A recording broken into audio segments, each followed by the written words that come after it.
جو مدفون تھے ہزاروں سال میں، مسیح علیہ السلام نے ساروں کو مفت تقسیم کر دیے۔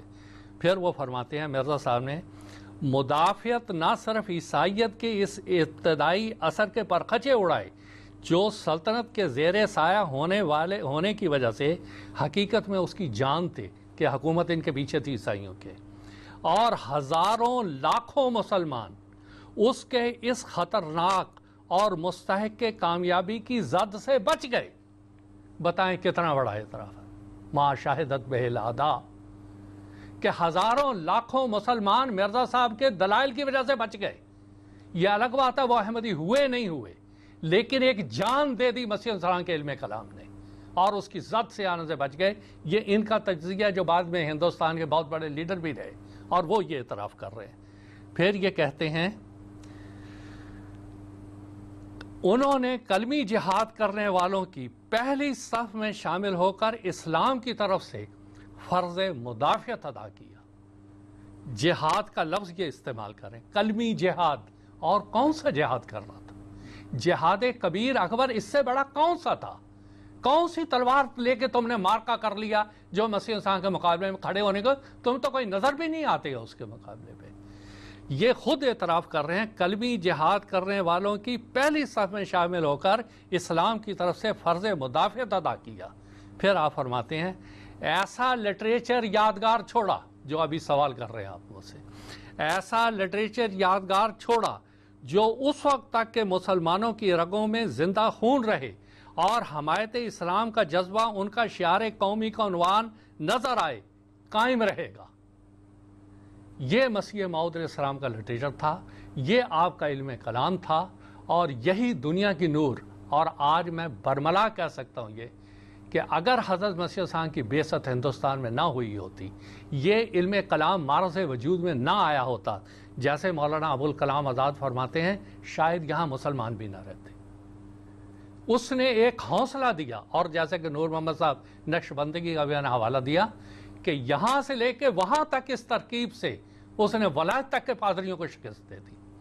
تو یہ حالت تھی، اور یہ مسیح السلام کا احسان ہے اور اللہ تعالیٰ کا فضل ہے کہ اس نے مسیح موعود علیہ السلام کو عین وقت پر، میں وہ پانی ہوں جو آیا آسمان سے وقت پر، ٹھیک وقت پر اللہ تعالیٰ نے بھیجا، اور یہ سارا دفاع آپ نے کیا۔ بہت بہت شکریہ۔ اور حضرت اقدس مسیح موعود علیہ السلام نے اپنی یہ تمام علمی کاوشوں کو اور اس خزانے کو حضور صلی اللہ علیہ وسلم کے قدموں میں پیش کیا اور فرمایا این چشمہ رما کہ بخل کے خدا دہم یک قطرہ زبہر کمال محمد است، کہ یہ جو علم و عرفان کا چشمہ میرے ذریعے سے جاری ہے، یہ میرے آقا حضرت محمد مصطفیٰ صلی اللہ علیہ وسلم کے کمالات میں سے ایک قطرہ ہے۔ تو تمام فضیلتوں کو حضرت اقدس مسیح موعود علیہ السلام نے اپنے آقا حضرت محمد مصطفیٰ صلی اللہ علیہ وسلم کی طرف ہی منسوب کیا۔ تو وہ جو نے اس سے اور زیادہ واضح کر کے دیا، وہ پیشوا ہمارا جس سے ہے نور سارا، نام اس کا ہے محمد، دل بھر میرا یہی ہے، اس نور پہ فدا ہوں، اس کا ہی میں ہوا ہوں، وہ ہے میں چیز کیا ہوں، بس فیصلہ یہی۔ بالکل صحیح بات ہے۔ جزاک اللہ۔ اب کچھ ہمارے کالرز ہیں، ان سے بات کرتے ہیں، وقت بھی تھوڑا رہ گیا۔ مکرم سید اقبال صاحب ہیں پاکستان سے، ان سے بات کرتے ہیں۔ سید اقبال صاحب، السلام علیکم ورحمۃ اللہ وبرکاتہ۔ وعلیکم السلام جناب، سوال رہ کر آگے امیر صاحب نے بہت اچھا جواب دیا فاطمہ مسیح کے بارے میں۔ تو ایک تھا، انہوں نے یہ بھی بتایا، واضح کر دیا تھا کہ نبی جو ہے وہ امتی ہے، آنے والا جو سا نبی ہے، مطلب آنے والا مسیح جو سا وہ امتی ہے۔ تو مگر علماء کرام کہتے ہیں کہ جو سا آنے والا مسیح ہے وہ حضرت عیسیٰ ہوں گے، مطلب جو زندہ آسمان پہ گئے ہیں۔ تو اس کے بارے میں واضح پوچھنا چاہ رہا تھا کہ جی ٹھیک ہے اللہ قبلی سے کہ اس کا جواب میں پوچھوں۔ ایک اور کالر ہے مرزا انور احمد صاحب، ان کا بھی سوال اس سے ملتا جلتا ہے۔ مرزا انور صاحب لندن سے، ان سے ہم بات کریں گے۔ انور صاحب السلام علیکم ورحمۃ اللہ وبرکاتہ۔ وعلیکم السلام ورحمۃ اللہ وبرکاتہ۔ اس سے پہلے کہ میں اپنا سوال کروں، میں ایک اظہار خیال کرنا چاہتا ہوں، وہ یہ ہے کہ جلسہ سالانہ انگلستان پر قادیان کے ہمارے بہت پیارے پیارے بھائی آئے تھے اور کچھ واپس جا رہے ہیں، بہت ان سے مل کر خوشی ہوئی۔ طارق صاحب بھی ملاقات ہوئی، کریم الدین صاحب سے بھی، اور بھی دوسرے بزرگ بھائیوں سے، تو میں اس خوشی کا اظہار کرنا چاہتا تھا. جزاک اللہ. اب میرا سوال یہ ہے کہ اپنا مولوی صاحب نے خدا کے فضل سے علم البیان اور علم الکلام حضرت موسیٰ علیہ السلام کا جو ہے بڑی تفصیل سے بتا دیا ہے. مجھے خیال آتا ہے اور میں چاہوں گا کہ اس کا بھی جواب دیں. 100 سال سے زیادہ ہو گیا ہے حضرت موسیٰ علیہ السلام نے کتاب لکھی مسیح ہندوستان میں. سائنس کا زمانہ آ گیا، امیجنگ ہو گئی، سب کچھ ہو گیا. آج تک ہمارے جو مخالف ہیں، جو عیسیٰ علیہ السلام کا انتظار کر رہے ہیں کہ وہ آسمان سے نازل ہوں گے، انہوں نے اس کتاب پر غور کیوں نہیں کیا اور کشمیر جا کر اپنے مصر کے اور دوسرے جتنے ان کے علماء ہیں، انڈونیشیا کے، امریکہ سے ان کی وقفیت ہے، فرانس کی ان سے وقفیت ہے، وہ کیوں نہیں آ کے ثابت کرتے کہ یہ عیسیٰ علیہ السلام کی قبر نہیں ہے، کسی اور کی ہے. اور میں آپ کی وساطت سے ان کو چیلنج دیتا ہوں کہ وہ ثابت کریں، ہمارے دشمن جو ہے جو ختم نبوت پہ تلے ہوئے ہیں، کہ وہ ثابت کریں آ کے کہ یہ عیسیٰ علیہ السلام کی قبر نہیں ہے. تب ان کو پتہ چلے گا کہ مرزا غلام احمد قادیانی ہی مہدی موعود اور مسیح موعود ہیں جو آئے تھے، اور جنہوں نے آ کے جس طرح مولوی صاحب نے فرمایا ہے سب پہ ثابت کر دیا ہے کہ ختم نبوت کا اصل مفہوم کیا ہے. جزاکم اللہ خیر الجزا. جزاک اللہ، بہت بہت شکریہ انور صاحب. میں مولانا صاحب بالکل وقت مختصر سا رہ گیا ہمارے پاس، تو جیسا کہ انہوں نے فرمایا کہ کیوں نہیں متوجہ ہوتے. حضرت مسیح السلام نے تو فرمایا کہ ایک وقت آئے گا کہ سب نو امید ہو کے یہ عقیدے کو چھوڑ دیں گے. میں مختصر آپ سے گزارش کروں گا، یہ ہے کہ یہ سارا اچھی طرح سے سمجھ رہے ہیں جی. بات انہوں نے ایک بہت پتے کی ہے. سوال یہ ہے کہ حضرت مسیح السلام کا تو یہ اعلان 100 سال سے ہے، کیوں نہیں ثابت کرتے کہ نہیں ہے؟ بارے ثبوت تو ان پہ ہے، ہم نے تو سارے ثبوت فراہم کر دیے. اب یہ ثابت کریں کہ وہ نہیں ہے. وَآوَيْنَهُمَا إِلَىٰ رَبْوَةٍ ذَارِ قَرَارٍ وَمَعِينٍ کا مصداق کون ہے؟ رسول اکرم صلی اللہ علیہ وسلم کی اس حدیث کا مطلب کیا ہے؟ اِنَّ عِیسیٰ ابْنَ مَرْیَمَ عَاشَ 20 وَمِائَةً وَإِنِّی لَا أَرَانِی إِلَّا ذَاهِبًا عَلَىٰ رَأْسِ 60 کہ عیسیٰ علیہ السلام 120 سال زندہ رہے اور میں جو ہوں ان سے نصف عمر 60 سال زندہ رہوں گا. سوال یہ ان حدیثوں کا مطلب کیا ہے؟ اور دوسری بات یہ ہے کہ جیسا کہ میں نے ابھی بات بیان کی کہ کہاں قرآن مجید میں لکھا ہے عیسیٰ علیہ السلام آسمان پر گئے. دیکھیں بڑے اختصار سے میں بات کہتا ہوں. رسول اکرم صلی اللہ علیہ وسلم کی احادیث کی روشنی میں دیکھیں گے وہ عیسیٰ علیہ السلام بنی اسرائیل کے تھا، رسولاً الی بنی اسرائیل، وہ بنی اسرائیل کا رسول تھا، وہ امت محمدیہ کی طرف نہیں آ سکتا. کیا قرآن مجید کے سارے الفاظ بدلیں گے؟ سورہ صف میں کیا فرما رہے ہیں؟ وَإِذْ قَالَ عِیسیٰ ابْنَ مَرْیَمَ إِنِّی رَسُولُ اللَّهِ إِلَیکُم. کیا جب وہ بنی اسرائیل کو کرے میں تمہاری طرف رسول ہوں، ادھر آ کے کیا وہ امت محمدیہ بنیں گے؟ کس قسم کی باتیں کر رہے ہیں؟ ایک آخری بات کر کے میں بات ختم کروں گا. رسول کریم صلی اللہ علیہ وسلم نے 2 مسیحوں کا ذکر کیا ہے اور دونوں کے حلیے اور شکلیں بتا دی ہیں. پہلے کے بارے میں فرمایا احمر جعد کہ اس کا رنگ سرخ تھا، اس کے بال گھنگریلے تھے، وہ پہلے مسیح کے بارے میں بتایا. دوسرے مسیح کے بارے میں فرمایا آدم، اس کا رنگ گندم گوں ہے اور اس کے بال سیدھے بال ہے، اور دونوں کے حلیے اور رنگ الگ الگ بتا دیے. اگر وہی آنا تھا تو یہ 2 حلیے بتانے کی ضرورت کیا تھی؟ یہ اتنی بڑی دلیل ہے، یہ بخاری کی حدیث ہے. اس کے بارے میں احمر و جعد اور اس کے بارے میں آدم و سبط الشعر کہ یہ گندمی گوں ہے اور اس کے بال سیدھے ہوں گے. وہ سرخ ہے، اس کے بال گھنگرالے ہیں. اگر ایک ہی نہیں آنا ہے، اسی جسم سے آنا ہے، تو یہ 2 حلیے بتانے کی ضرورت کیا ہے؟ پھر اس حدیث کا مطلب کیا ہے؟ تو اس سے بالکل واضح ہوا کہ وہ مسیح اور جو بنی اسرائیل کا تھا، یہ مسیح مہدی ہے جو امتی ہے، اور یہ رسول کریم صلی اللہ علیہ وسلم کی امت میں سے آئیں گے اور احیاء اسلام کے لیے آئیں گے. اس سے زیادہ واضح بات اور کیا ہو سکتی؟ جزاک اللہ، بہت بہت شکریہ. اب ہمارے پروگرام کا وقت ہو چکا ہے.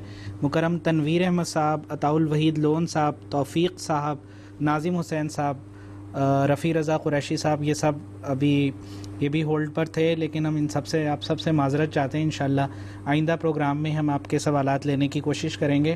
میں آخر پر اپنے تمام جو غیر احمدی دوست ہیں ان سب کو یہ کہنا چاہوں گا کہ جماعت احمدیہ کی سچائی تو اظہر من الشمس ہے.